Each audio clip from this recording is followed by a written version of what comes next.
வணக்கம் வணக்கம் வணக்கம். அன்பும் பண்பும் அறிவும் நிறைந்த உயிருக்குயிரான ரசிகர்களே, நேயர்களே, நான் தான் உங்கள் அட்லாண்ட கணேஷ் வந்துவிட்டேன் ஒரு புது கதையை சொல்வதற்காக. கதையோட டைட்டில் பாழா போன கௌரவம். இதுதான் அந்த கதையோடைய டைட்டில், பாழாய் போன கௌரவம்.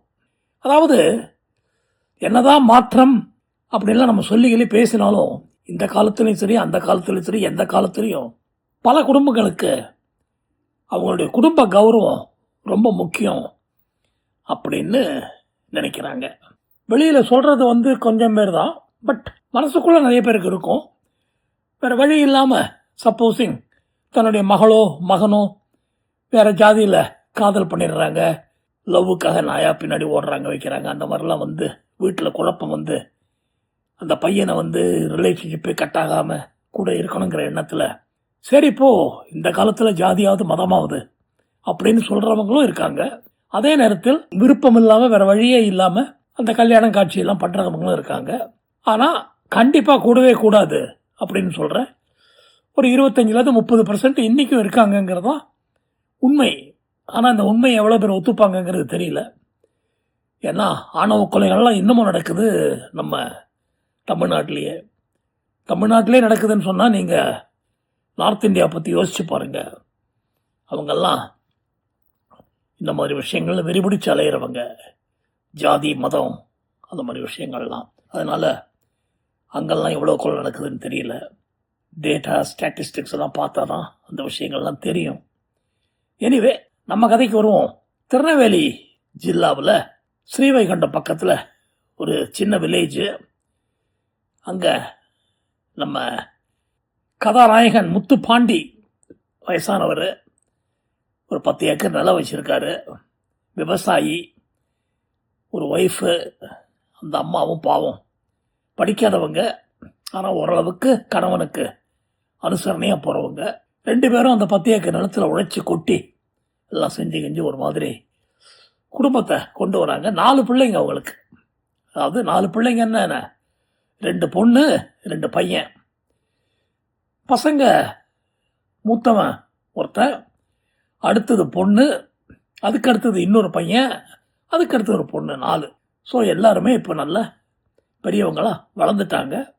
அண்டு அப்பாவும் அம்மாவும் ரொம்ப கஷ்டப்பட்டு அந்த குடும்பத்தை நல்லபடியாக வளர்த்துட்டு வராங்க. அவங்க அப்பாவுக்கு அந்த ஊரில் ஒரு தனி கௌரவம் உண்டு. அதாவது நல்ல மனிதர், யார் வம்புக்கும் போகாதவர். அதே நேரத்தில் ஊரில் ஏதாவது சின்ன பிரச்சனை இருந்தால் அதை சுமூகமாக நல்லபடியாக தீர்த்து வைப்பார் நம்ம முத்துப்பாண்டி அப்படிங்கிற மாதிரி. அந்த 2 பிள்ளை 2 பொண்ணுங்க அவருக்கு. அவங்கெல்லாம் ஸ்ரீவைகுண்டத்தில் போய் காலேஜில் படித்து கிடைச்சிடலாம் ஓரளவுக்கு வயசாகி போச்சுன்னா பார்த்துங்களேன், பெரிய பையங்களாயிட்டாங்க, பெரிய பொண்களாயிடுச்சு. எல்லாம் ஊர் உலகத்தை பார்க்க துவங்கிட்டாங்க. இவங்க விவசாயிகளாக அந்த சின்ன கிராமத்தில் அழகாக அருமையாக நல்ல வீடு கட்டிக்கிட்டு சந்தோஷமாக இருக்காங்க. ஓரளவுக்கு நல்ல பண வசதியும் இருக்குது. ஏன்னா அந்த 10 ஏக்கர் நிலத்தில் இவரே உழைச்சி சம்பாதிச்சு வாங்கினது தான் அந்த காலத்தில். அவர் அதை டெவலப் பண்ணி எல்லாம் பண்ணியிருக்காரு. இப்போது இந்த காதல்ங்கிற வியாதி நிறையா இருக்கிறதுனால காலேஜில் படிக்கிற ஒரு பொண்ணுக்கு ஒரு கிறிஸ்டியன் பையனோட காதல் வந்துடுது. ஜேம்ஸ் அப்படின்னு அந்த பையனுக்கு பேர்.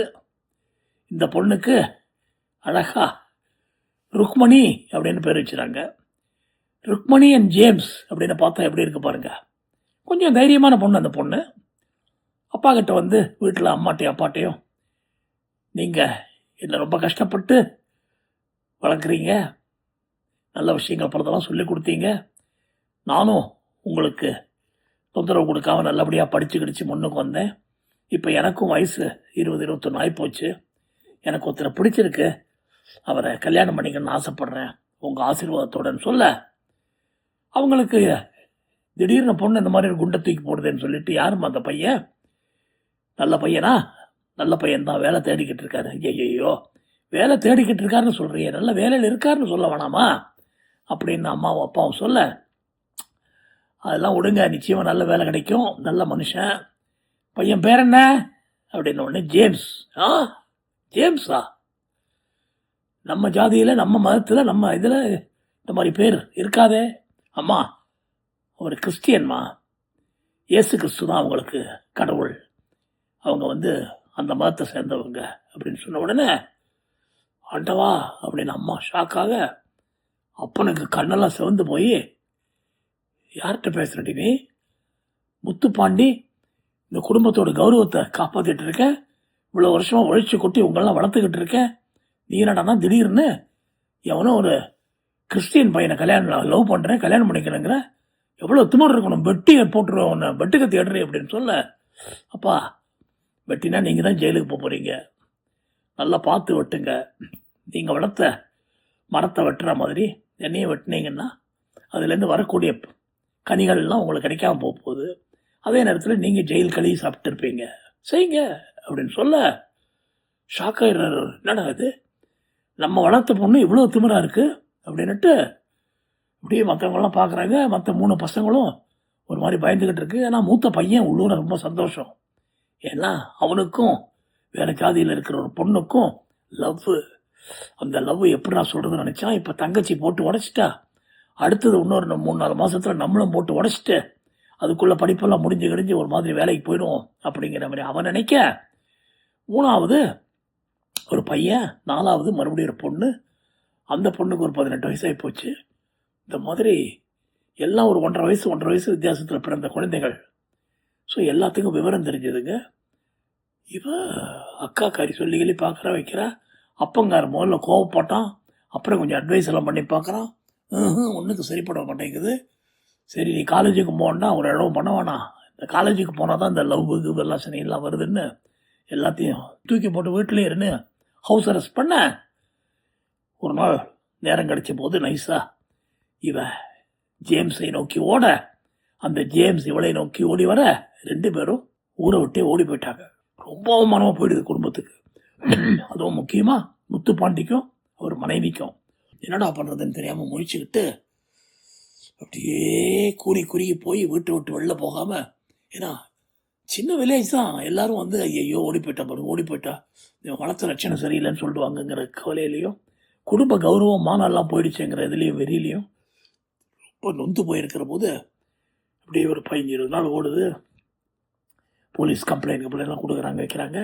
அப்போ இவருக்கு ஒரு எண்ணம் வருது, எப்போ இந்த கழுதை நம்மளை மதிக்காமல் ஓடிப்போச்சோ நம்ம சொத்துலேருந்து 10 பைசா கூட அதுக்கு போகக்கூடாதுன்னு சொல்லிட்டு அந்த பொண்ணை ஃபேமிலியிலேருந்தே ஒதுக்கி வச்சிடுறாரு. இந்த சென்ஸ் அஃபிஷியலாக கவர்மெண்ட்டில் ஒரு லெட்டர் கொடுத்து, இந்த மாதிரி எனக்கும் இந்த பொண்ணுக்கு சம்மந்தம் கிடையாது, அவள் எங்களை விட்டு எங்கேயோ ஓடி போயிட்டா அது இதுன்னு சொல்லி போட்டு அவளை நாங்கள் தலைமொழிகிட்டோம், இந்த வீட்டு பக்கமே வரக்கூடாதுன்னு சொல்லிட்டு ஒரு பத்திரமே ரெஜிஸ்டர் பண்ணிட்டார்.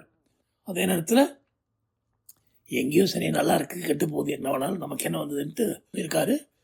பட் இருந்தாலும் அவருக்கு தாங்க முடியல, என்னடா இது இந்த மாதிரி ஆகிப்போச்சே, நம்ம வளர்ப்பு சரியில்லையா, எதனால் இப்படி ஆச்சுன்னு சொல்லிட்டு ரொம்ப மனசு கடந்து குமையிறாரு. அதே நேரத்தில் அப்பப்போ ஒய்ஃப்ட்டு ரொம்ப சண்டை வருது. இந்த மாதிரிலாம் பல பிரச்சனைகள் ஓடிக்கிட்டு இருக்கு. ஸோ என்ன பண்ணலாம் எது பண்ணலாங்கிற போது ஒரு நாள் இவர் சாயங்காலம் கொஞ்சம் லேட்டாக வயலில் வேலை செஞ்சுட்டு வரும்போது திடீர்னு பின்னாடி ஒரு மோட்டார் சைக்கிளில் வந்த ஒரு ஆள் இவருடைய சைக்கிளை எட்டி ஒரு உதவிட அப்படியே சைக்கிளோடு போயிட்டு கீழே விழுந்து ரோட்லேருந்து அடியெல்லாம் பட்டு பயங்கரமாக மண்டையில் அடிபட்டு இவர் ஆஸ்பத்திரிக்கு தூக்கி போகிறாங்க. யார் என்னன்னு தெரியல. ஆஸ்பத்திரியில் 2-3 நாள் இருந்துட்டு 4th டே இறந்துடுறாரு. குடும்பமே என்னடா பண்ணுறது, 3 பசங்க எல்லாம் படித்து முடித்து வேலைக்கு போய் நல்லா இருப்பான்னு பார்த்தா இந்த மாதிரி ஆகிப்போச்சேன்னு சொல்லிட்டு அம்மா கறி கடந்து பதறா, என்ன பண்ணுறது தெரியல, அழறா, வைக்கிறா, போகிறா, பயங்கரமாக அதெல்லாம் இறந்து வர போயிட்டான். என்ன பண்ணுறதுன்னு மண்டையை போட்டு உடைக்கிற போது போலீஸில் கம்ப்ளைண்ட் கொடுத்துருக்காங்க, இந்த மாதிரி யாரும் பண்ணிட்டாங்க, யாருன்னு பிடிங்க அவங்களெல்லாம் தேடுறாங்க, வைக்கிறாங்க, ஒன்றும் முடியல. போலீஸுக்கு யார் இந்த மாதிரி உழைச்சிட்டு போனதுன்னு, ஏன்னா அங்கேயே சிசிடிவி கேமரா அந்த மாதிரிலாம் எதுவும் கிடையாது. அண்ட் யாரோ மோட்டார் சைக்கிளில் வந்து 2 பேர் போட்டு உதைச்சி இது பண்ணிட்டாங்கங்கிற மாதிரி அந்த ஆள் பாவம் ஒரு நாள் உயிரோடு இருந்துட்டு அடுத்த நாள் சாகிறதுக்கு முன்னாடி அது ஒன்று தான் சொன்னார். அதை வச்சு தேடுறது, எப்படி தேடுறது என்னன்னு போலீஸ் மண்டையை போட்டு உடைச்சிட்டு இருக்காங்க. ஸோ இப்போ இந்த பொண்ணு ஓடி போயிடுச்சு, வீட்டில் ஒரே கஷ்டம். அண்ட் அப்பாவுக்கு ரொம்ப கோபம் பயங்கரமாக வருது. ஒரு 10 நாள் வெளியே போகாமல் இருந்தாங்க. அப்புறம் எவ்வளோ நாள் தான் அப்படியே உட்காந்துருக்க முடியும். அப்படியே முள்ள அவங்களுடைய காரியங்கள்லாம் பார்க்க ஆரம்பித்தாங்க. அப்பாக்காரனுக்கு தாங்க முடியாத வருத்தத்தில் இருந்தான். அம்மாவை பார்த்து வள்ளுன்னு விழுந்தான். எப்போ என்ன வளர்த்து நீ பொண்ணை? வீட்டில் நான் வேலைக்கு போகிறேன், விவசாயம் பண்ணுறேன், அதை பண்ணுறேன், இதை பண்ணுறேன், நீ வீட்டில் தானே உட்காந்துட்டு கிடக்க, பொண்ணை ஒழுங்காக வளர்க்காமல் விட்டுட்டியே அப்படி இப்படின்னு சொல்லி கற்றுன்னு கத்துறான். எல்லா குழந்தைகளையும் பார்த்து நீங்களும் இந்த மாதிரி தான் ஒரு நாள் ஓடி போகிறீங்க ஒன்று கத்துறான். அப்பாவுக்கு கோபம் தாங்க முடியாமல் என்னென்னவோ பேசுகிறான். பட் இருந்தாலும் என்ன பண்ண முடியும், காலம் அப்படியே ஓடிக்கிட்டு இருக்கு. என்ன அப்பா இறந்து போய் விடுகிறார். ஸோ என்ன பிரச்சனை ஏது பிரச்சனைன்னு தெரியாமல் போலீஸை பிடிக்க சொல்லி எல்லாரும் போய் போலீஸ்காரங்களும் ட்ரை பண்ணுறாங்க. பட் சிசிடிவி கேமரா சாட்சி கீழ்ச்சி எதுவும் இல்லாத ஒன்றும் தெரியல. பட் இப்போ திடீர்னு போலீஸ் ஸ்டேஷனுக்கு ஒரு 10-15 நாள் கழிச்சு ஒரு லெட்டர் வருது. அப்போ அதில் ஒரு அம்மா, நாங்கள் திருச்செந்தூர் போயிட்டு திருப்பி வந்துக்கிட்டு இருந்தோம் காரில். அப்போ பார்த்தா ஸ்ரீவைகுண்டம் பக்கத்தில் ரோட்டில் திடீர்னு ஒரு மோட்டார் சைக்கிளில் போன ஒருத்தர் ஒரு சைக்கிளை எட்டி உதைச்சதை பார்த்தோம். ஐயோ அப்படிங்கிறதுக்குள்ளே அந்த ஆள் கீழே விழுந்துட்டாரு, வச்சுட்டாரு. என் குழந்தைக்கு ரொம்ப உடம்பு சரியில்லாமல் இருந்ததுனால எங்களால் நிறுத்தி அந்த ஆளுக்கு எதுவும் ஹெல்ப் பண்ண முடியல. அந்த ஆள் இப்போ நல்லா இருக்காரா, எப்படி இருக்காரு, பேப்பரில் நீங்கள் ஏதோ விளம்பரம்லாம் கொடுத்துருக்கீங்க, யாராவது பார்த்தா சொல்லுங்கன்னு நாங்கள் பார்த்தோம். அந்த ஆள் காலால் அந்த சைக்கிளை உதைக்கிறத, அதே நேரத்தில் என் குழந்தைக்கு உடம்பு சரியில்லாத ஒன்றும் பண்ண முடியல, நிறுத்த முடியல. ஆனால் அந்த மோட்டார் சைக்கிளோட நம்பரை நான் நோட் பண்ணிக்கிட்டேன் அப்படின்னு சொல்லி ஒரு மோட்டார் சைக்கிள் நம்பரை வர ஒன்றுமே இல்லாமல் அப்படியே ஒரு இருட்டாக இருந்த இடத்துல ஒரு சின்ன வெளிச்சம் மாதிரி இந்த மோட்டார் சைக்கிள் நம்பர் கிடைக்க உடனே போலீஸு தேடி பார்த்து யாரா இது இந்த பையன் அப்படின்னு பார்த்தா டக்குன்னு அங்கே சலீம் அப்படிங்கிற பையனுடைய மோட்டார் சைக்கிளில் தெரிய வர யாரா அந்த சலீம்னு பார்த்து கற்று அவனை பிடிச்சி நேர போலீஸ் ஸ்டேஷனை கூட்டி வந்து, என்னப்பா ஒரு சைக்கிளை உதைச்சி ஒரு பெரியவரை கொண்டுட்டியே நீ அப்படின்னு கேட்க, சைக்கிளா நானா உதைச்சேனா அப்படிலாம் ரொம்ப சூப்பராக நம்ம சிவாஜி கமல் லெவலுக்கு அவன் நடிக்க, டேய் இதை எடுத்துகிட்டு வா அப்படின்ட்டு இவனை ட்ரெஸ் எல்லாம் கட்டி போட்டு அடி 4 சாத்து ஐயோ அடிக்காதீங்க, உண்மையை ஒத்துக்கிட்டா பொழைச்ச, இல்லை நேர தூக்கு தண்டனை தான் உனக்கு வாங்கி கொடுத்துருவாள்னு சொல்லி மிரட்ட, மன்னிச்சிருங்க சார், நான் தான் சார் பண்ணேன், நான் தான் சார் வச்சேன். ரஸ்கல், எதுக்கடா அந்த பெரியவரை வச்சு அந்த மாதிரி பண்ண? நானும் அவருடைய 2வது பொண்ணும் லவ்வர்ஸ் சார், காதலிக்கிறோம். அவர் ரொம்ப கொடூரமான ஆள் சார். அவங்க அக்கா காதல் பண்ணி ஓடிடுச்சின்னு சொல்லிட்டு அந்த பொண்ணை தலைமொழிகி 10 பைசா கூட சொத்து கிடைக்கக்கூடாதுன்னு சொல்லிட்டு எழுதி பத்திரமே ரிஜிஸ்டர் பண்ணிட்டாரு. அதே மாதிரி எங்களுக்கும் ஆயிடுங்கிற பயத்தில் நாங்கள் இவரை க்ளோஸ் பண்ணாதான் சொத்துல எங்களுக்கு பங்கு கிடைக்கும் அப்படின்னுட்டு பிளான் போட்டு அவரை எப்படியாவது கொல்லணும்ன்ட்டு நினச்சோம். சைக்கிள்லேருந்து தள்ளி விட்டா நிச்சயமாக விழுந்து நல்லா அடிபடும், ஆனால் சாவார்னு நினைக்கலைங்க. பொழைச்சி வரும்போது அவருக்கு சாப்பாட்டில் ஏதாவது மருந்தில் விஷத்தை கலந்து நைஸாக அவர் க்ளோஸ் பண்ணிடணுன்ட்டு தான் பிளான் பண்ணோம். ஆனால் எதிர்பாராத விதமாக அவர் அந்த சைக்கிள்லேருந்து விழுந்ததுலேயே செத்துட்டார். அதனால் மன்னிச்சிருங்க. டேய் ராஸ்கல், எத்தனை பேர்டா அந்த மாதிரி கொண்டு இருக்க? ஐயோ. ஸோ நீயும் அந்த பொண்ணும் தான் பிளான் பண்ணீங்களா? ஆமாங்க, நானும் அந்த பொண்ணு தாங்க பிளான் பண்ணோம். விட்டுருங்க, என்ன தயவுசெய்து விட்டுருங்க. நான் கொலை பண்ணலைங்க, நான் வேணும்ட்டு கொலை பண்ணலைங்க. நான் கதற 4 சாத்தி அவங்க வீட்டுக்கு போய் அந்த பொண்ணையும் அரெஸ்ட் பண்ணிட்டு வந்து அந்த 2 பேரும் இப்போது ஜெயிலில் களிய திங்க, கடைசி பையனும் மூத்த பையனும் இப்போ அப்பா போனதுனால மூத்த பையன் அவன் பார்த்து அந்த லவ் பண்ண பொண்ணை அப்பாட்ட சொல்லி, அப்பா 2 பேர் போயிட்டாங்க, நான் எனக்கு பிடிச்ச பொண்ணை கல்யாணம் பண்ணிக்க நீ ஓகே சொல்லுமா அப்படின்னு சொல்ல, கடைசி பையன் மட்டும் அம்மாக்கிட்ட, அம்மா நீ சொல்கிறப்பனா நான் கல்யாணம் பண்ணிக்கிறேம்மான்னு சொல்ல, எவ்வளோ கஷ்டத்துக்கு நடுவில் சின்ன ஒரு மன திருப்தியாக அந்த தாயாருக்கு, டேய் நீயாவது நான் எதிர்பார்க்குறபடி ஒரு பொண்ணை பார்த்து கல்யாணம் பண்ணிக்கிட்டான்னு சொல்ல, கதை மற்றும் அடுத்த கதையில் சந்திப்போம். உங்கள் அட்லாண்டா கணேஷ்.